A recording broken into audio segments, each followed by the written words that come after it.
Hello. Hello, sir. Ẹ kalẹ́ Ẹ mà. kalẹ́ sà. Yes ma. Sà. Ẹ kú ètò sà. Yes ma. Ẹ jọ, mo fẹ́ kẹ́ là mí lọ́yẹ̀ lórí ìgbéyàwó mi. À ń gbọ́ yín mà. Mo jẹ́ ọmọ 23 years ní ìgbà tí mo wọ inú márìjì. Ọkọ mi jẹ́ 26 years. A wà nínú ìgbéyàwó mi. Ìgbà tó di 2024, ìgbà kan wáyé láàrin èmi àti ọkọ mi. Fashion designer ni mí. Mo dẹ̀ jẹ́ gbajúmọ̀ níwọ̀nba díẹ̀ bọ́lọ́run ṣe fún mi ní agbára mi. Mo tọ́jú àwọn ọmọ tọ́lọ́run fún mi. Ọkọ mi jẹ́ èèyàn kan tó jẹ́ pé kò mọ bá ṣe ń rán ọmọ lọ sí school. Bó ṣe ń sanwó school fees, wọ́n fẹ́ sanwó lẹ́sìn. Kódà kò mọ ibi táwọn ọmọ kan ti ń lọ sí school rárá. Bàbá béèrè owó lọ́wọ́ ẹ̀, á ní kò sí mọ́ọ̀chì lọ́wọ́. Mo sì ti mo dẹ̀ ní iṣẹ́ ti tèmi lọ́wọ́. Mo ń gbìyànjú lágbára mi ṣe ni. Àwọn ọmọ mi jáde secondary school. Ọlọ́run ràn mí lọ́wọ́ láti wáyà institution. Àwọn méjì ráyà wọ́n rí admission papọ̀ ní 2023. Mo wà ní ṣọ́ọ̀bù, mo ń ṣiṣẹ́. Mo ṣe night fún bí oṣù méjì gbáko láti lè rí owó fún àwọn ọmọ yẹn lọ sí school. Ìkan ti lọ, ìkan rí admission sí Uni Ìlọrin. Ìkejì rí admission sí FUNAB. Ìkejì yẹn ló wà nílé nígbà tí incident yẹn ṣẹlẹ̀. Ọkọ mi nà mí, ó nà mí ó fẹ́ pa mí. Mo ṣàtàkùn aláfẹ́ mi. Within the 10 days ni mo lò nínú ṣọ́ọ̀bù. Kò wá mi wá, kò wá béèrè mi. Ó wá gba ilé wa lọ. Ó lọ fẹjọ́ sùn bàbá mi. Ó lóun ò rí mi. Ìgbà tó lóun ò rí mi, bàbá mi wá bí lọ́wọ́ ẹ̀ pé àwọn ọmọ táwọn ní kì í jà lọ́rẹ̀. Báwo ló ṣe máa jẹ wọ́n pe nọ́mbà mi títí? Mi ò gbé kọ́ bàbá mi torí mi ò ní gbogbo tó ń ṣẹlẹ̀ nínú márìjì. Mi ò kì í ṣàlàyé ẹ̀ fáwọn pẹ́rẹ́ǹtì mi. Mo ṣáà wà nínú ìgbéyàwó yẹn pẹ̀lú ọkàn kan. Mo ṣáà ń bẹ Ọlọ́run. Ìgbà táwọn ọmọ mi dé, wọ́n gbọ́ incident yẹn pé dádì mi nà yìí ládùúgbò gbogbo nǹkan tó ṣẹlẹ̀. Mi ò ṣàlàyé ọ̀rọ̀ fáwọn ọmọ náà. Mi ò ṣàlàyé ọ̀rọ̀ fún bàbá mi torí mo mọ̀ pé tí n bá ṣàlàyé oríṣiríṣi nǹkan ló máa ṣẹlẹ̀. Bàbá mi wá sílé wa. Wọ́n wá pè mí. Wọ́n ní kí n wá. Wọ́n ní kí ló ṣẹlẹ̀? Mo ní kò sí nǹkan kan. Wọ́n ní bo ni mo wà? Mo ní mo wà ṣọ́ọ̀pù mi. Wọ́n ní ṣọ́kọ mi mọ̀ pé mo wà ṣọ́ọ̀pù. Mo ló mọ̀. Torí tó bá ń gbé ọ̀kadà kọjá ó máa rí mi, ó mọ̀ pé mo wà ní ṣínú ṣọ́ọ̀pù. Wọ́n ní kí ló dé tí mi ṣe wá wálé? Mo náà ní misunderstanding.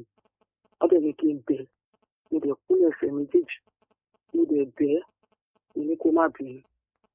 Láti mi dẹ̀ ní kí n padà sílé. Mo dẹ̀ padà sínú ilé. Àyà àwọn ọmọ mi já. Àyà bàbá mi já. Bàbá mi ò rí ọ̀rọ̀. Ṣùgbọ́n wọ́n ní ojú náà. After 3 months, wọ́n pè mí. Wọ́n ní kí ló ṣẹlẹ̀? Mo wá kálàyé mo ṣe fún wọn. Bí mo ṣe kálàyé tí mo ṣe fún wọn, ó pa bàbá mi nínú jẹ́ pé ó wá parọ́ fáwọn. Ó bá yẹ pé nǹkan ṣẹlẹ̀ sí mi bó ṣe máa parọ́ náà ní inú wa bí bàbá mi. Wọ́n ní kí n kúrò nínú márìjì yẹn mo ní rárá. Mo rí pé márìjì mi ti pé 29 years báyìí. So mo ṣàǹfórí ti lọ. Mo wá níṣẹ́ ní Ìbàdàn. Mo wá sí Ìbàdàn láti wá ṣiṣẹ́. Mo wá fi sísẹ́mù sọ fún pé after 6 months tí mo ti kúrò ní, mo wá fi sísẹ́mù sọ fún pé ó rẹ̀ mí sí Ìbàdàn. Mi ò rò pé mo ṣì máa wálé for meantime. Ó jarí kanlẹ̀ ló ṣàṣe gbogbo ẹ̀ mọ́ra títí gidi mo lò 6 months ní Ìbàdàn kó tó di pé mo gbalé. Gbogbo ẹrù mi wà nílé. Gbogbo irinṣẹ́ mi wà nílé. Mo wá gbalé sí Ìbàdàn. After a year tí mo ti dé Ìbàdàn. Ibi tí mo tún gbalé sínú àwọn tó gbà mí. Mo wà ní kòríta kò yé mi mọ́. Ó rẹ ọkàn mi lórí mi ò ríṣẹ́ ṣe. Àwọn ọmọ mi nídìí mi. Ìbọn nídìí ara mi. 4 years ni mo ṣe tí kò sí ìtọ́jú tí kò sí nǹkan kan. So nísìnyí mo ti lò 2 years lánàá ni mo pé 2 years ní Ìbàdàn ní ìṣiṣẹ́ ọgbọ̀n tí mo kàn tọ́jú ara mi níwọ̀nba. Gbogbo àwọn tó ń ràn mí lọ́wọ́ ti dúró. Wọ́n retí wípé at least ìgbéyàwó yẹn ti pẹ́ kí n padà sínú ìgbéyàwó yẹn. Wọ́n á fẹ́ gba ìmọ̀ràn. Òun náà ń bẹ̀bẹ̀ lọ́tún lósì pé sọ pé olórí kóun lọ wá olórí òun bínú sí òun bẹ́ẹ̀ ni bó ṣùgbọ́n mo dáríjì mo ní kò sí nǹkan kan tó lè ṣe fún mi torí pé mo wo àwọn nǹkan kan tóun náà ṣe tí ṣùgbọ́n tíjà bá ṣẹlẹ̀ ó ṣẹlẹ̀ ni ṣùgbọ́n nǹkan tó bá máa la ẹ̀mí lọ òun ló jẹ́ kí n yẹra mo fẹ́ káwọn ọlọ́gbọ́n ayé ní fún fàmì nímọ̀ ìdí ẹ̀ ni mo ṣe pè lálẹ́. ẹni má rè yín ti pé ọdún mélòó mà? 29 years ni sà. kí ni èjì yín mà? mo wà ní 52 years báyìí. kí ni èjì àkọ́bí yín mà? àkọ́bí mi wà ní 28 years. ọkùnrin àbóbìnrin? ọkùnrin ni. ṣé o ti wed mà? ṣé o ti ṣègbéyàwó mà? rárá sà. àwọn àbúrò ẹ̀ ń kọ́? àwọn àbúrò ẹ̀ ní tó tẹ̀lé ìyẹn 24 years ní tó tẹ̀lé yẹn náà 21 years last born ní 16 years. àwọn mẹ́rẹ̀ẹ̀rin sìn bo ni wọ́n wà mà? àwọn mẹ́rẹ̀ẹ̀rin yẹn bo náà wà ń sìn. ìkan wà lẹ́kọ̀ọ́ first born ló wà lẹ́kọ̀ọ́ second born ló wà nílọrin ìfúnnáà third born ló wà nílọrin last born mi tí mo mú dání wá sí Ìbàdàn ìyẹn wà ní ẹ̀ṣẹ̀ ṣetán ní secondary school.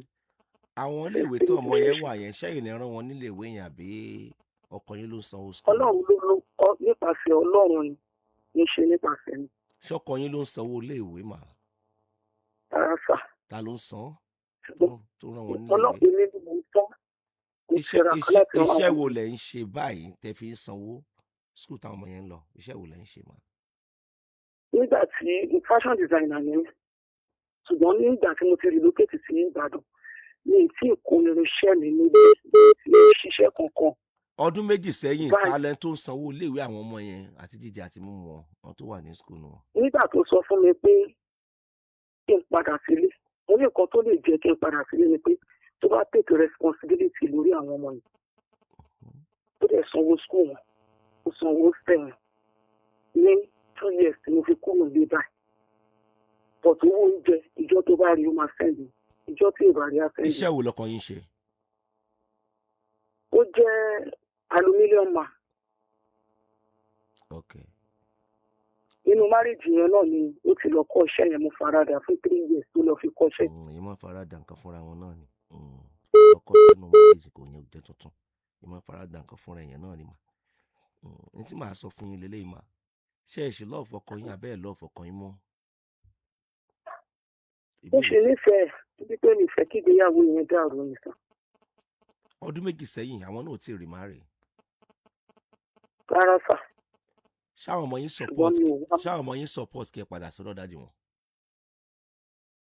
àwọn ọmọ mi wọn ò fi taratara gbà bàbá mi náà ò dẹ̀ fi tara torí ìgbà tí December tó kọjá tó wo ṣọ́ọ̀pù mi jù tí mo lọ kó ẹrù mi padà sílé nírètí pé gbogbo ẹ̀ máa tó fẹ́ẹ̀tù láìpẹ́ ṣùgbọ́n bàbá mi jẹ́ kó yé mi pé ní bá pẹ́ nínú ilé àwọn máa fọlọ́pàá rẹ̀ sí ọkọ mi òun ló jẹ́ kí n tún kúrò mẹ́. dáàdi yín tán sọ gbólóhùn yẹn kí nìkan tó ń ṣẹlẹ̀ gan tó le tó bẹ́ẹ̀ mà? kí ló ń ṣẹlẹ̀ gan tó le tó bẹ́ẹ̀? ṣé wọn kì í nà yín tẹ́lẹ̀? tí n bá sọ pé láti gbàtà ti ṣègbéyàwó ó yẹ́lẹ̀ kejì lélẹ̀. tó máa nà yín? bẹ́ẹ̀ ni sà. ẹ jẹ́ n béèrè kan lọ́wọ́ yín lẹ́ẹ̀kan sí ma for the last time. ọmọ mẹ́rin tẹ́ ẹ bí yẹn mélòó ni wọn ló support kẹ́ padà sínú ilé yẹn? àwọn ọmọ mi ò tí ì support ẹ̀ fúnlé pé kí n padà. ẹ mọ̀ tí màá sọ ma. àkọ́bí is age 28 kì í ṣọmọdé mọ́ èkejì age 24 kì í ṣọmọdé mọ́ ṣe ti gbọ́ mà. ẹ̀yin fight àwọn ọmọ yín kẹ́ ṣe mítì pẹ̀lú àwọn ọmọ yín àwọn ọmọ òjèrè yín nìyẹn. ẹ̀yin fight àwọn ọmọ yín ẹjọ́ deliberate lórí ọ̀rọ̀ yìí kẹ́ ṣe mítì pẹ̀lú àwọn ọmọ yín ṣé ó ti yé yín ẹ sì kò pín àwọn ọmọ yín náà tán bá ti ń sọ̀rọ̀ nínú containers wọn ẹ ti mọ nǹkan tó ń ṣẹlẹ̀ èyí tó fẹ́ kẹ́ ẹ padà èyí tí ò fẹ́ kẹ́ ẹ padà kí ni ìdí tó fi ní kí n padà kí ni ìdí tó fi ní kí n má padà.